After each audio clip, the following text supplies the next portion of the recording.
Yesterday it was interesting because Chris actually spoke about his name and how he got named his name.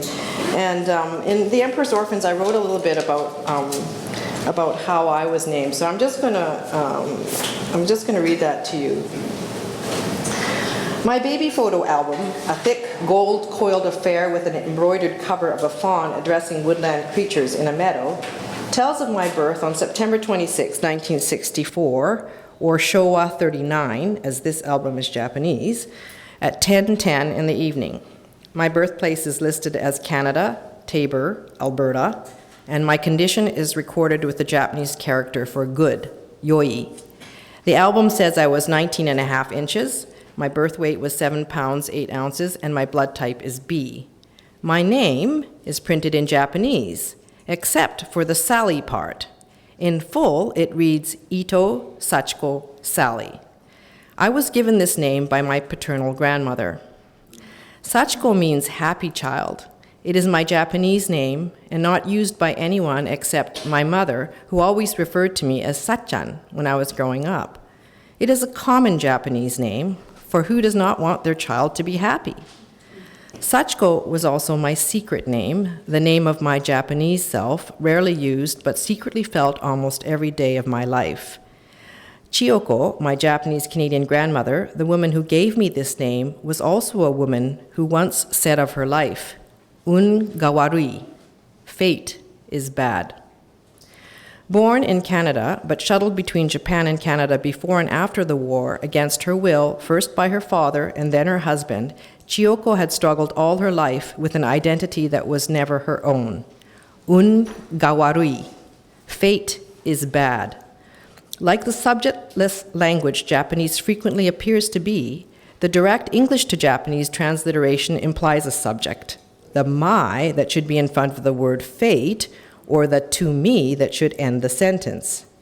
Except in Japanese, all that is clear in the phrase is that fate is the subject and that the object of that fate feels it is bad. Here is an identity built in words shaped by implication and absence. Had I not come to understand this language as my own, my literal mother tongue, my grandmother would have never been able to describe her life to me in this way.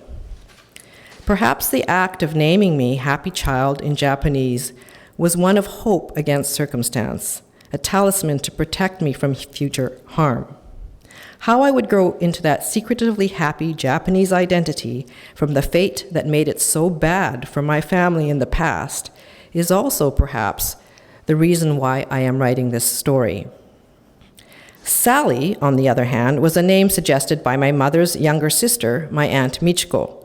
At the time of my birth, she was a 15-year-old teenager attending a private Catholic girls' school in Osaka. Michiko was an avid reader. In a novel she was reading at the time, there was a female character of mixed race named Sari, or Sally, as the English phonetic equivalent would be. The Chinese characters for the name, appended phonetically, stand for Gossamer Village. The name had a foreign, exotic ring to it, unlike so many of the names ending with ko that were given to girls in Japan. For a long time, I thought my English name Sally was given to me out of a convention undertaken by many Japanese Canadians at the time to name their children with English names. The North American name Sally means princess, but my English name was itself an expression, paradoxically, of a Japanese girl's delight at the foreign and exotic, which is what a niece born in the wilds of Canada must have seemed like to her. Already, the threads of two languages, two cultures, were being woven into the Gossamer Village of my identity. So that is kind of why I wanted to ask you to write about your name, because there's so much in the way you're named, how you're named, why you're named.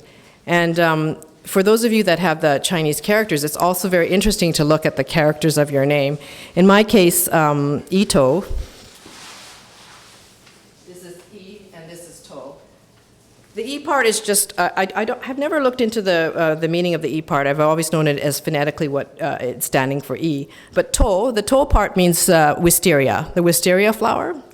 And Sachiko This one refers to happy child. So this is happy, and this is child. Do any of you read Chinese characters? Yeah. So you probably recognize the the similarity, and sari would be written in the katakana, which is one of the syllabic alphabets of Japanese. There's hiragana and katakana. Yeah. So, yeah. Anyway, so I think writing about your name, for me, what it really helped me do was it made me understand myself. It gave me a real kind of sense of, who am I? Who is the writer? Who am I, the voice, this person that is speaking this story? So I actually undertook this exercise because someone else had sort of given me this exercise, and it was really, really revealing to me. And then it became part of my book. So I hope writing about your name sort of helps you, kind of opens up what your voice is. It's interesting in your story in particular that Sally, to an English speaker, just seems like a boring name. But yes. That's quite interesting, the whole backstory to that.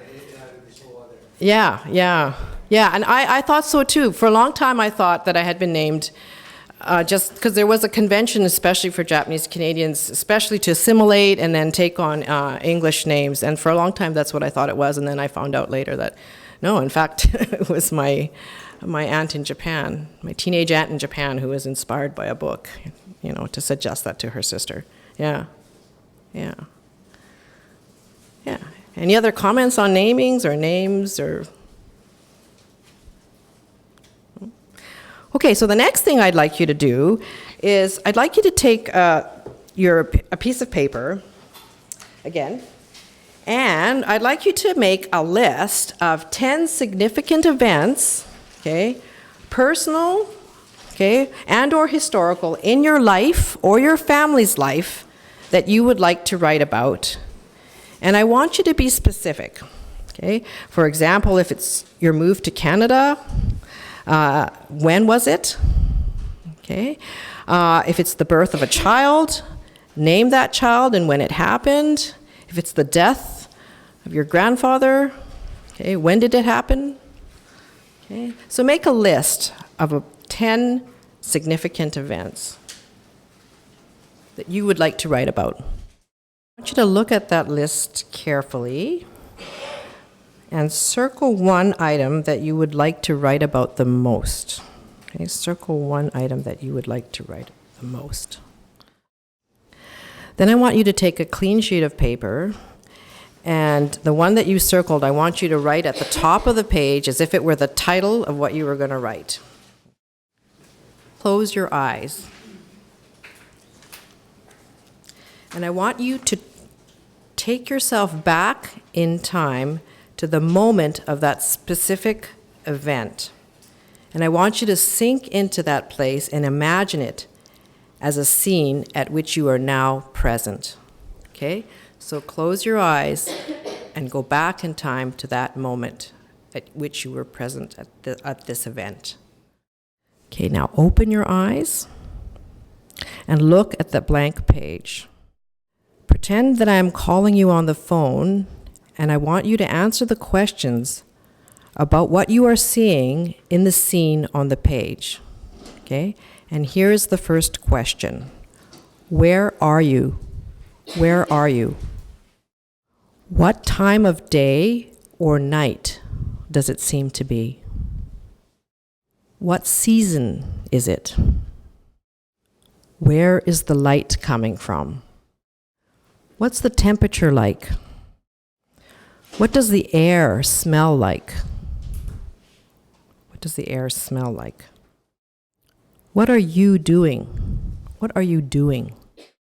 Is there anyone else with you? Who is it? And what are they doing? Why are you there? Why are you there? What can you hear? What are some of the sounds you can hear? What are some of the things you can see?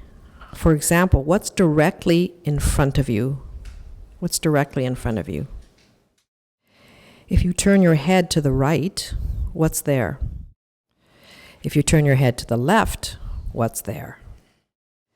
What's behind you? What's behind you? Look down, and what's below and around your feet? What's below and around your feet? What's above your head? What's above your head?